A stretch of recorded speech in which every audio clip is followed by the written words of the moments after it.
Hello, my name is Christina Jacquelyn Calph. I'm with Rascal's Talent Agency, and I'm reading for the role of Anna Fitzgerald. In Minneapolis, where I come from, Senator. Lovely place, Minneapolis. The Falls, majestic. Well, not the city of Minneapolis exactly, but a small town north of there. There's a feeling.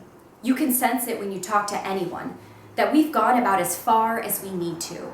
That I think what people would most like from Washington is a bill declaring the 60s officially over. Is that how they think in Minneapolis? I've often wondered. Let her talk. And by the 60s, what they mean is the stranglehold of the Northeast, of a worldview that insists we all need to be legislatively coerced into good behavior. That 7 or 8 highly educated people in New York and Washington know what's best for the rest of us. God save us from the wisdom of the small town. The Kennedys, for instance. The long, ambiguously positive rule of a very rich, highly suspect American family with a set of ideals forged in the crucible of the trust fund. Perhaps you don't read the polls, young lady. My name is Anna. Forgive me, Anna. If the election were being held today. It so happens it isn't being held today. Senator Maloney reads polls and understands, I'm sure, what life might be like under a new Democratic president who will not appreciate a signature bill being held back by a single vote. Oh, I can appreciate that very well. But who is to say that is going to happen, Senator? Another whole possibility exists. So they tell me. There is a feeling, not yet reflected in the polls, that a suppressed energy is waiting to be released. People like my father might begin to have a voice. And your father is? A small city cop who feels, quite rightly as it happens, that something in this country has been lost. It has. Indeed it has. Governor Reagan speaks to that, doesn't he? Quite well. God help us. Governor Reagan, or someone much like him, but let's say, for the purpose of argument, him, might restore people's simple belief that the old agreements, the ones that made this a great country, personal responsibility, neighborhood, family, a reassertion of people's basic freedoms, have to come back. Or we're quite possibly lost. I like what I'm hearing. Oh, don't we all? The old Jeffersonian vision. The Democrats took us a certain distance, but now they've walked off the cliff and don't yet realize there's nothing under them. Be specific, please. I feel like I'm being taken back in a time capsule to Barry Goldwater's '64 campaign. All right then, look where the winner of that election took us. Deeper into a war he refused to win. Into an enormous defeat that left us devastated as a country in terms of purpose. No one respects us in the world anymore. Does it interest you that your boyfriend, fiancé, protested that war? Dragged his college buddies, a very messy, smelly crew as I recall, into this house so that they had comfortable beds to sleep in after their protest? Exactly. The beds were always comfortable for the elite who protested that distasteful war, but an enormous majority, those that slept in less comfortable beds, lost something in those protests. I always felt that. A belief in their ability to have a voice. A belief that their country still had the potential to be a force for good in the world. They were drowned out. Yes. Speaking of voices, Colin, do you have one? So, at the London School of Economics, you met an example of that corn-fed breed. The contempt Esther, you feel. The sparkling star of the London School of Economics production of State Fair.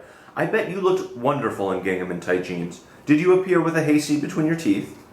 The contempt for the vast majority of this country.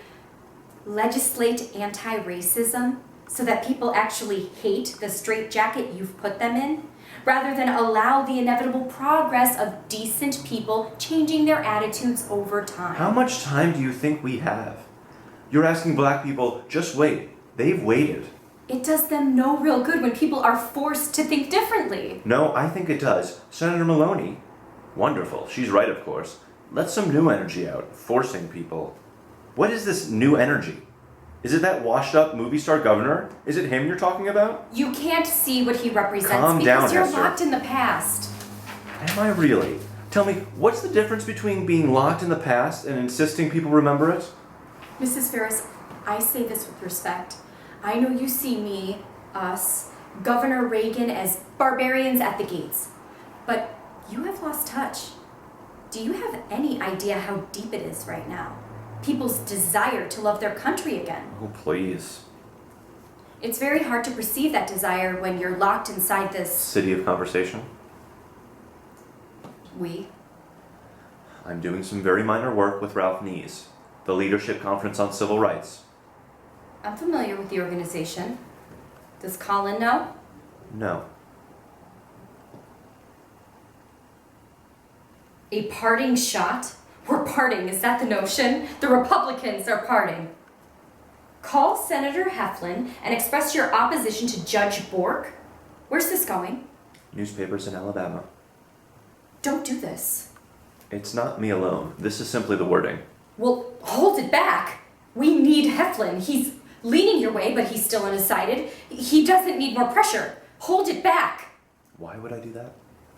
Because if I tell Colin you did this, if I tell your son you lied to him, that you have been working in secret, you'll lose him.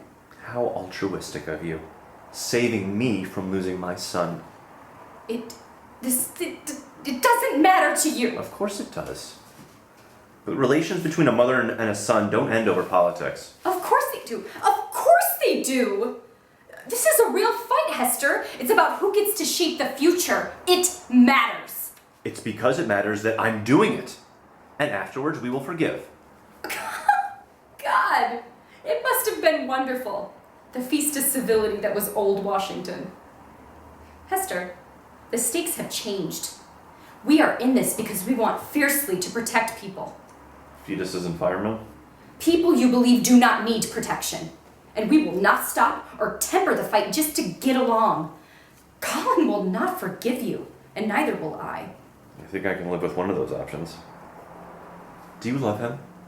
No. Truth or dare? Turning the tables. Do I love him? I watched your interchange before. And saw? Disrespect. Death to a marriage, disrespect.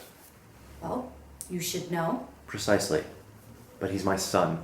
Who you're willing to lie to. Is that respect? Do you love him?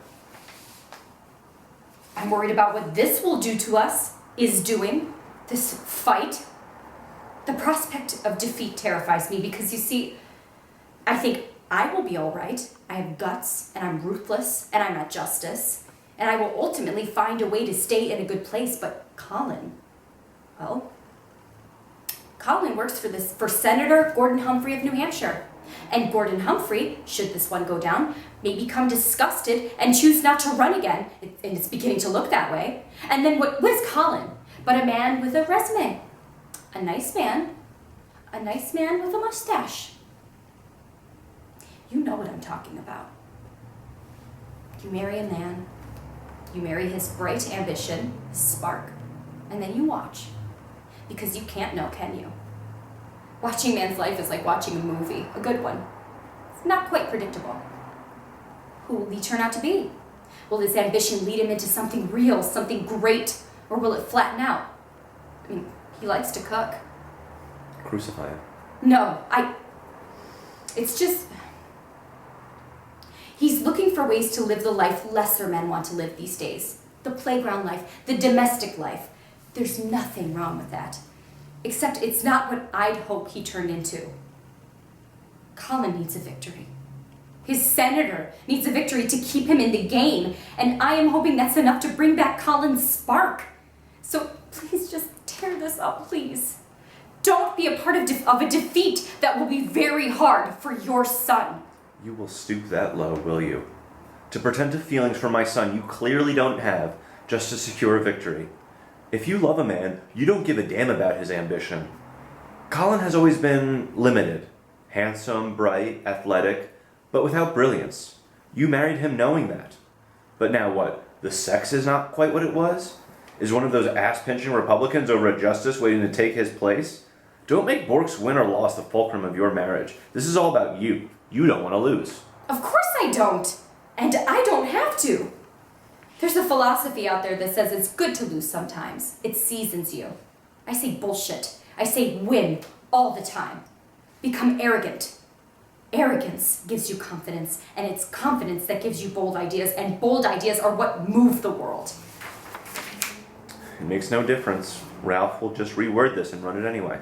But if this letter does the trick, if Heflin's switchboard is flooded with anti-Bork calls and that pushes him over, I couldn't bear knowing it was you behind it. I could not face you. I could not have my little boy coming here. Oh, a threat. Yes. Tear it up or you don't see him again. I am the best thing in his life. Huh. Well, I take back my argument about arrogance. The best thing in his life? Do you believe that? If he has a mother who's willing to trade him for a vote, I'd say yes. Yes, I am the best thing in his life. Ethan needs me. There is daycare, good daycare, all over Washington. They will not care about him the way I do. Of course they don't. This is your son. Precisely. You do that. You have won your battles, Hester. Women, blacks, they have won. I have sacrificed a measure of my influence over my son out of respect for you. I know what he's getting here. The liberal indoctrination. But believe it or not, I have respected you enough to allow that. But you will not leave it at that, will you? You will not just be a grandmother and let history move on. You'd like to turn us all out to pasture. But if no one with a memory fights, then something else rushes in to fill the vacuum. Your great communicator has put this country up for sale, and the money boys are salivating. But that's not enough. Now what they want is a judge ruling from the bench, willing to use a perfect, heartless logic to rip down all the safeguards we have fought to put in place. I don't think you could even recognize that degree of heartlessness, never having quite located that muscle in your body. Women are doing fine, blacks are doing fine. Great, so let's move on. Let's help the rich. Let's help white men. Why not? They're so fun. They make such good jokes and they're such good ass pinchers. I could not stay out of this. I could not stay out and respect myself. You will bring this country down out of smug ignorance. Bring this country down. We're trying to bring it down. Only what you know can be good. Isn't that the logic? To protect the unborn, oh, that's not good, no, because Georgetown didn't think of it. That certain white men might be hurting, oh, that's not good, because it's such an old-fashioned, retrograde idea. Plow a whole group of people under because they don't fit into your chic, stylish world. They are hurting, Hester, but you're stuck. And you can never see that!